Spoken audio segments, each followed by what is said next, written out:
Hi everyone, welcome to the TriEssence martial art channel, another episode of Kung Fu Debunked, in which we expose fraudulent lies and misinformation about Chinese traditional martial arts. Before we start, if you have been following my channel, you should notice that I have rearranged my background. I've removed the whiteboard, which I no longer need anymore since now I'm typing all the information in post-production. And also I've decided to decorate my background with more weaponry. Now in case you're wondering where did I suddenly get all these weapons, I've actually had them for over 20 years. I've always had a lot of weapons, in fact. And here's a collection of a portion of my weapon collection. I no longer use them or run a large martial arts school anymore, but I still have them stashed somewhere around in my house. You know, the reason I've never bothered to make a good looking background before is because I've always been more focused on providing interesting and informative content. But unfortunately, I am aware that given this fast food culture that's going around in the world, more people care about appearance than actual content, which is why I guess I have to put in some extra work to make the appearance look nice before people even are willing to listen to what I have to say. So I do hope that my viewers and subscribers do enjoy my new setup.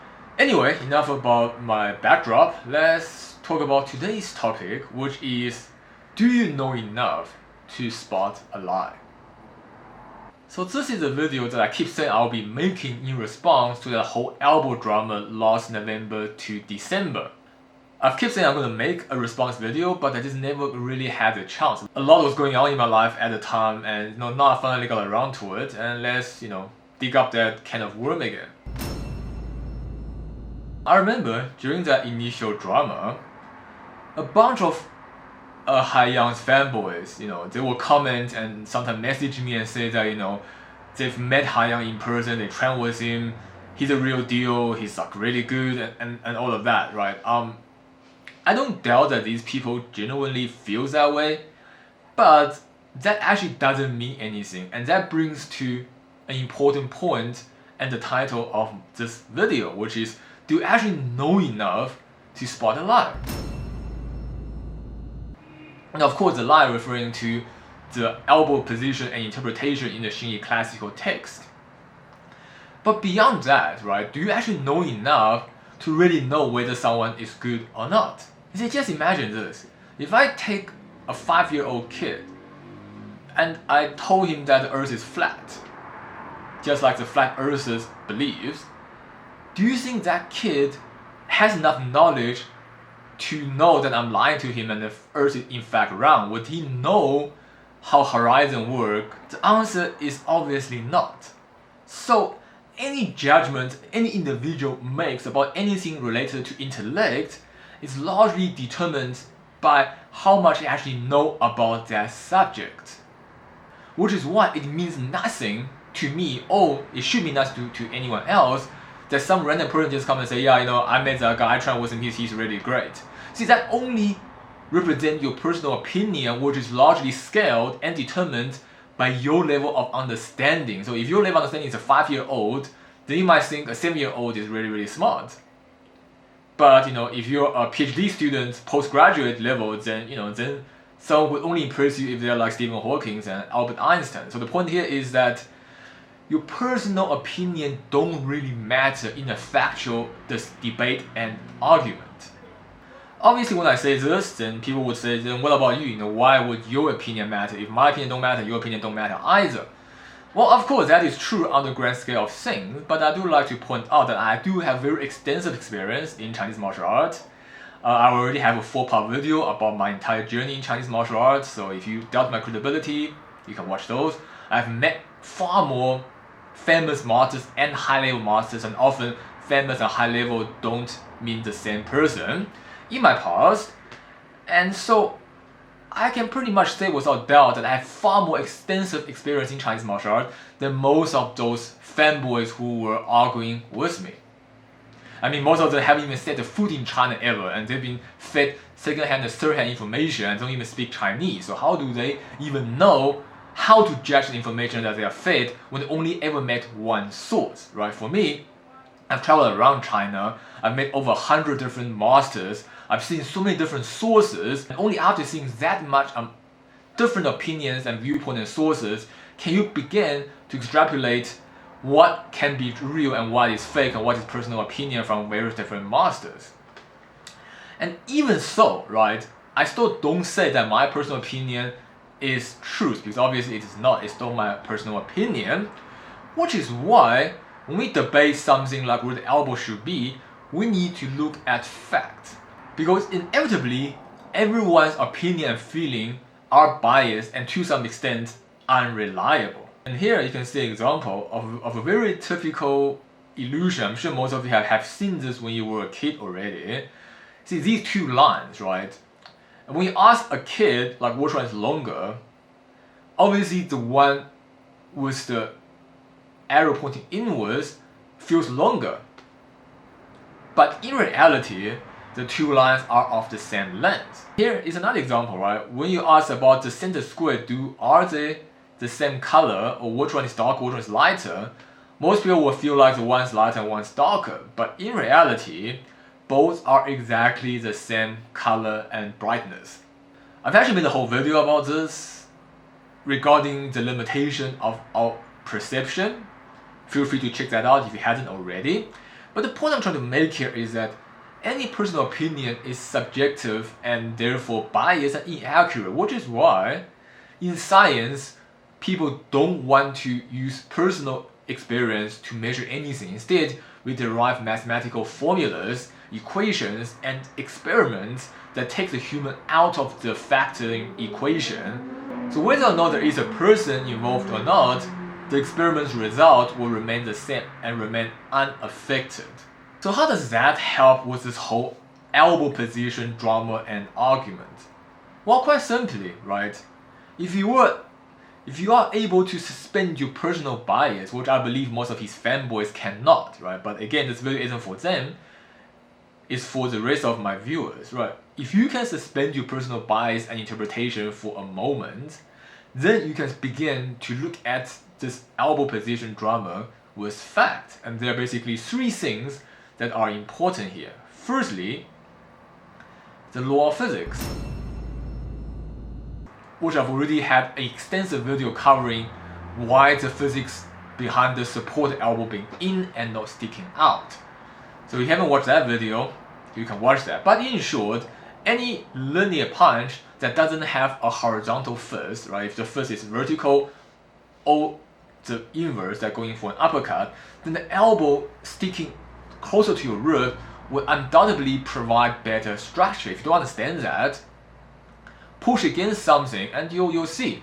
Push against something with your fist like this, and then see which elbow position gives you more support. Same with the pt1's hand, right? Put your hand on the wall, push against and see, do you have more power this way or more this way? Obviously this way have more power when elbow is downwards, because that's how our shoulders and our elbow and our joint are designed to be. So unless your arm and shoulder socket doesn't grow like every other human being, otherwise when you have a pt1's hand pushing against something with a force, then your elbow pointing down will definitely give you better support than elbow sticking out. And there's just no other way to it. And that's the beauty of physics, that everything is precise. There are no room for argument or debate. But of course, when I try to argue with physics, the opposing side don't, because they don't actually have anything that they can argue for their standpoint using the laws of physics. So instead, they just ignore the whole issue that they're basically disobeying the laws of physics, and instead try to argue with the classical text. Which is also fun, because you see, classical text is also a way that you can determine whether something is right or wrong that is independent of personal opinion. You see, no matter how you feel about something, no matter how you think about something, but if your viewpoint contradicts the classical text, then clearly you are the one that is incorrect. Because the classical text is something that has been put together by generations of masters who all more or less reached the same level of training and therefore all agreed upon the same principle, rules, and regulation. However, the problem with classical text is that some people might try to twist the word around and misinterpret it. You see, just as the French philosopher Derrida pointed out in his theory of deconstruction, our language is very much limited to interpretation. So the same wording, two persons can have two different interpretations on what it's trying to say, which is why laws of physics is actually a better standard of judgment. But, okay, lucky for us, even if someone were to argue about the interpretation of the classical text, there's still something that they cannot change, which is the fact that so many people in the past of Xingyi system has written about this one particular classical text. So it's not just my interpretation versus his interpretation, but rather majority's interpretation versus an individual who's trying to say everyone else is wrong. In which case, most likely that individual person is wrong unless he can either back his claim with a better law of physics support, like whatever he believes in fits better in the laws of physics than whatever everybody else believes in. Or another way to prove it is to prove it through combat, right? If whatever he believes in, no one else believes in it, everyone disagrees, doesn't really make sense in the law of physics, but using it, he can beat everybody else in a fight, then sure, right? Then whatever he says, even though it doesn't make sense, it still has value, because ultimately everything we do serves just one purpose, is to win a fight against another human being. So if somebody can do that, then whatever he claims, no matter how outrageous, can still have value. And since I've already covered the physics behind the correct elbow position, let's first look at the classical text, and then look at the person in question and whether or not he actually can fight to prove that he is legit. You see, at the very start of this whole drama, right, there were his fanboys who came to me and said that look at his other video, his elbow position were not sticking out, so therefore this one is just a fluke, right? It's not that it does not represent how his elbow position is supposed to be. And that was a seemingly okayish argument, although I would counter-argue that a person who spent decades training a particular style, in this case Xingyi, he should have this elbow position so ingrained in his memory and muscle fiber that even if you wake him up at 3 o'clock in the morning, ask him to do a pt1, 崩拳, or 钻拳, his elbow should still be correct. So I don't see any reason why anyone with such credibility, so they claim, would ever make the mistake of having the wrong elbow position, even if it's just in one video.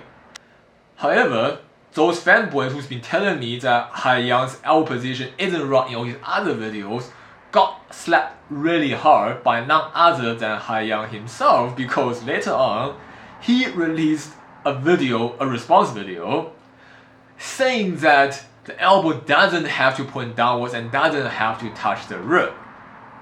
And here is the problem. You see, if he actually admitted that alright, that was a one-time mistake, or because he's using one arm and not the other, therefore the alignment went wrong and whatever not, well, you know what? Even though I still don't think that's a legitimate excuse, I can't push this argument any further, because he admits that that was a mistake and that isn't how it should be, and that will be the end of it, right? But instead, due to his ego, pride, and possibly narcissism, he just can't be wrong. So even though if he did make a mistake for that one time, it's not a mistake. He has to argue that it is right. So instead of him being wrong, he's now trying to say the interpretation of the classical text by everyone else in the community is wrong. And that's pretty much what he's trying to convey in his response video. So next, I'm gonna play bits and pieces of his response video, and I will then respond to how ridiculous those claims are. And he conveniently chooses to do his rebuttal using the classical text, because he does know very well that almost all his fans and followers and students don't actually speak Chinese. So no matter whatever kind of rubbish and lies that he spins, they will not be able to call him out. You see, if he tried to legitimize his elbow position using laws of physics, he can't. That's why he chose the one part that he thinks he can get away with, which is the classical text. But sorry to disappoint him, I'm also well versed in the language of Chinese.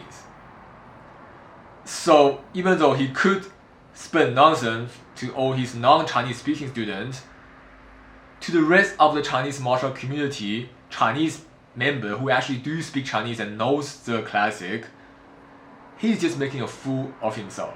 And this goes back to the title of my video. Do you actually know enough to spot the lie? If you can't even speak Chinese, then ask yourself, where do you begin to get the confidence to believe one source's claim over the claim of many other sources who all agree on the same thing that contradict that particular source? You simply can't if you have rational and reasonable thinking. Without further ado, let's dive into his response video.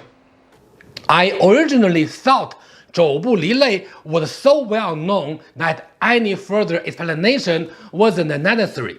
Well, this is probably the only thing in this entire video of his that I agree with. Yes, the concept of 肘部离类 should be so well understood that it actually mind boggles me that we even had an entire drama over the interpretation of this classical text. I mean, I actually talk about this with my Song family Xingyi friend in Beijing. He's one of the main disciples of Xingyi, right? If you don't know who that is, look him up. I've also talked this with another close friend of mine who is from the Zhang Zhaodong lineage of Xingyi. In fact, I'm also part of the Che family Xingyi, a WeChat group from Taigu in Shanxi. You know, if I actually send a questionnaire to all of them over WeChat and ask them, you know, what is the definition of 肘部离类, and attach a picture of Haiyang's single hand exercise with his elbow sticking out, and I ask them what do they think, I can guarantee you everyone is gonna say whatever he said in this video is utterly nonsense.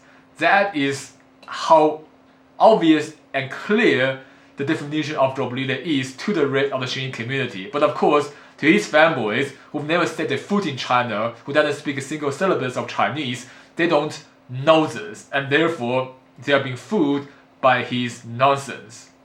But based on recent feedback I have received, it's become evident that the answer I provided wasn't sufficient. And of course, it goes without saying that he isn't further clarifying this topic. He's just making it more convoluted by feeding lies and spinning lies to cover up for his own personal mistake. Many proverbs often do not make any sense to begin with, especially to a beginner. If you just read the proverb literally, then most likely your understanding would be wrong.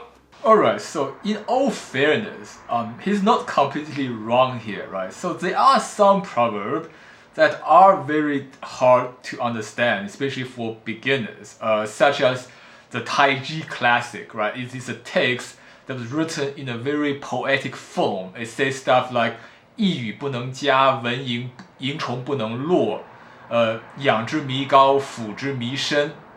So those are very complicated text that has very few words and it means quite a lot. So in fact, that is the reason why a lot of people argue that it had to be somebody that is highly educated who actually wrote the Taiji classic, and therefore people speculate only, there was Wu Yuxiang who actually wrote the text.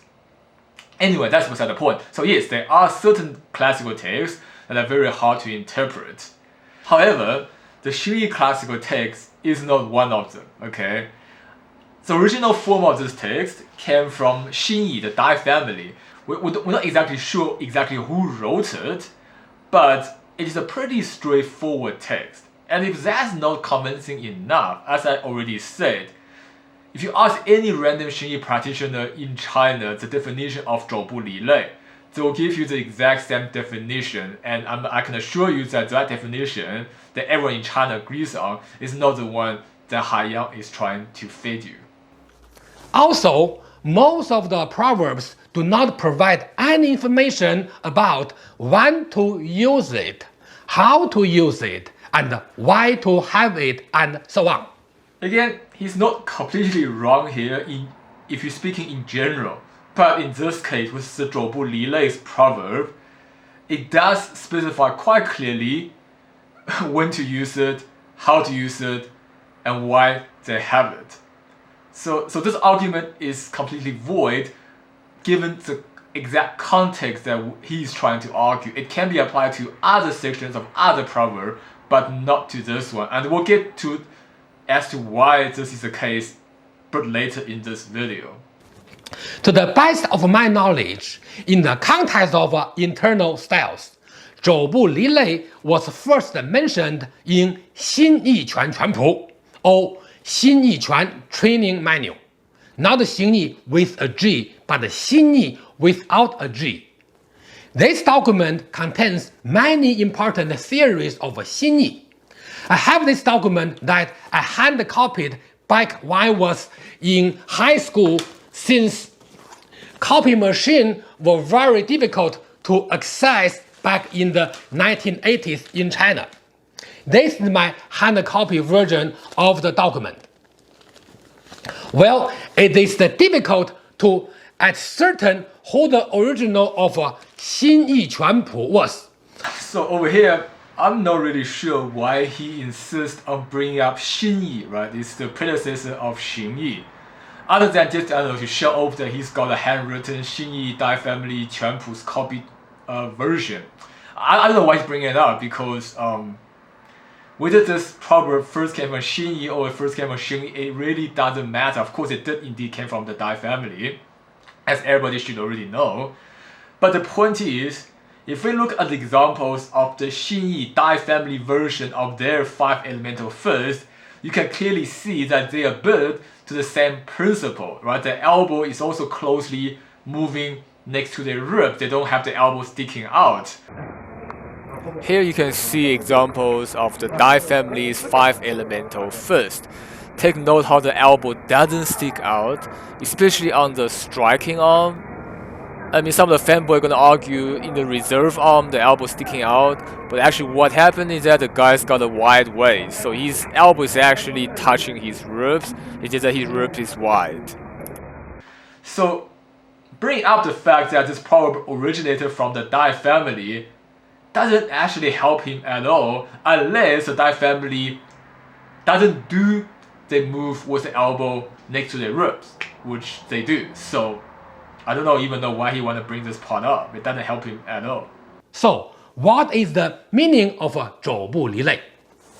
Well, as I mentioned earlier, in order to understand a proverb written in an old document, we first need to find out its original context in that document.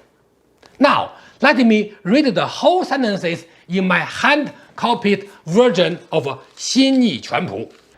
I do love how he have to absolutely emphasize of his hand-copied Xingyi manuscript, as if that really, make him better and make his manuscript more important than, my photocopy version or the ones I found on the internet, even though they literally contain the same information. So the whole sentence is, quote, 两肘不离肋，两手不离心，出动入动紧随身，乘其不备而攻之，焉其不义而击之. Translation: 2 elbows do not leave the rib cage. 2 hands do not leave the heart. Elbows and hands moving inward and outward will follow the body. So, attack when the opponent is unprepared and strike the opponent by surprise. End translation. Now you can see that the proverb 2 elbows do not leave the rib cage, 2 hands do not leave the heart is in fact meant to describe a defensive posture in which your rib cage and the chest area are protected by the elbows and hands. Now here he's basically stating the main argument of his entire video, where basically he's saying that the proverb 两肘不离肋，两手不离心，出动入动紧随身, etc., etc., is actually describing a defensive posture. I mean, WTF, like, what the hell, man? Where did he get that from? It is just a typical protective posture. a standard guarding posture since the second part of the sentence is talking about striking the opponent at the right opportunity. In other words, maintaining a protective posture by holding the hand and elbows at the right place. Hands are in front of the chest, while elbows at the rib cage area. So his argument is that because right after that portion of the proverb, it talks about how you need to attack an opponent by surprise, and therefore whatever comes before it has to be describing a defensive posture. I really fail to see the logic in that, and it's definitely not true because, firstly, just because the last two sentences is talking about striking someone by surprise, it does not by default mean the front portion referring to a defensive or protective posture.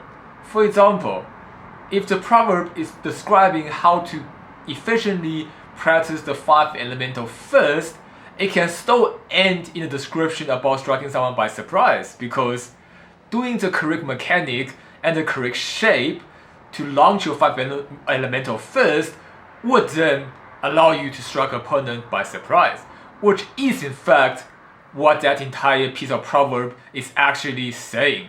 We'll get into more details on this later on when I explain the proper translation of that entire piece of proverb.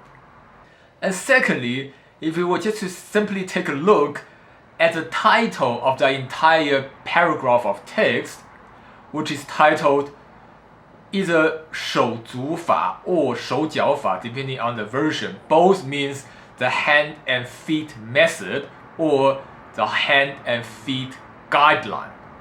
What this tells us that entire chapter is talking about what you should do with your hand and your feet. Of course, entire chapter, if you read through it, it goes into other things such as your eyes, your mindset, your head, your shoulder, hips, elbow. It goes into more than just hand and feet. But the chapter is named 手脚法 or 手足法, right? Hand and feet chapter or hand and feet method, as a summarized name given to a chapter that is dedicated to explain to the practitioner how to practice and how to conduct their training according to the guidelines of Xingyi. There's certainly nothing in this entire chapter that even hints at that any part of this text is referring to a specific protective or defensive posture. Lastly, if you go further down in the classical text, whether it's the that family Xingyi text that Haiyang so eagerly tried to show off, or the Xingyi one that is pretty much identical, later on there's another chapter called 五行合一处, which means the 5 elements combining into one. In that paragraph of text, there's a portion that's almost identical to the proverbs we are arguing over. In this chapter, you read 两肘不离肋，两手不离心，手足去似卷地风，出动入动紧随身. Will translate to the 2 elbow does not leave the ribs, totally identical. The 2 hand does not leave the heart or the center line, totally identical. 手足去似卷地风 basically means when you launch your hand and your feet, it's like a wind that blows past the floor. And lastly, 出动入动紧随身, which is identical to the previous piece of the proverb, which roughly means exiting and entering the cave tightly follows the body. We'll get into detail on the meaning of this piece of the text in just a little bit. But the important thing to take note here is that almost identical proverb appeared again later on in the Xingyi and Xingyi Classic in a different chapter that's titled 5 elements combined into one. And based on the title of this chapter, as well as its content, we can further be sure that the criteria of elbow and hand position is not referring to just some type of protective or defensive posture, but rather is a general guideline to the 5 elemental hand. And if that's still not enough to convince you, we can look at other famous practitioners' description on this requirement of the elbow. Now, there are quite a number of Xingyi masters from back in the day who wrote about this. I'm not going to cite everyone, I'm just going to cite one particularly famous one from the book of Sun Lutang. Right? I do hope everyone knows who Sun Lutang is. He's only the most famous Xingyi practitioner from the Republic era. And in his book, Sun Lutang Wu Xue Lu, right, basically the martial record or the martial book of Sun Lutang, in his chapter on Xingyi, in his first chapter, which is titled Xingyi 演习之要义, pretty much meaning the essential practice of Xingyi. In this chapter's paragraph, he clearly states the following: 无论如何，起落钻翻往来，总要手不离肋，手不离心。So what does this say? 无论如何 means no matter what. 起落钻翻往来，起落 refers to the two forces of the two main forces of Xingyi, rising and falling. 起落，钻翻 again is correlating to the two forces. 钻 means to draw, so 起钻落翻, right? You draw up and you turn when you fall. So rise, falling, drawing, turning, 往来 coming or going and coming. So no matter what you do in these 6 basic principles of Xingyi, 总要肘不离肋，手不离心。总 means always. So always your elbow does not leave your rib, your hand does not leave your center line. So even if someone wants to argue that the original Xingyi classical text is vague and not clear, well, then Sun Lutang's text pretty much spelled it out clearly in modern Chinese language. And in fact, he even further qualified it by saying 无论如何 no matter what. And then he further qualified this by listing out all the major practices of Xingyi. Essentially, Xingyi is made from 起钻落翻, the rising draw and the falling turn. That's those 2 things, or 4 things, depending on how you want to count it, encapsulates the entire essence of Xingyi. So he's saying, no matter what, as long as you're doing Xingyi, your elbow should always stick to your ribs and your hand always keep the center. So what more do you want me or anyone else to say on this topic? Anyone who wants to dispute the elbow position is in fact saying that Sun Lutang, the most famous Republic Xingyi practitioner, is wrong. And I urge anyone who wants to do that to think twice before claiming such. And ask yourself, who are you to question the explanation from one of the greatest Xingyi practitioners of all time? Now that I've just shown you that there's 0 evidence in the classical text to even suggest that portion of the text is referring to a specific protective posture, and I have further supported and collaborated my point of view by referencing other Xingyi famous masters' classical texts, such as the text of Sun Lutang, it should be pretty clear to you by now that who is more correct in this argument. Next, let's look at his actual interpretation and translation of this text in question.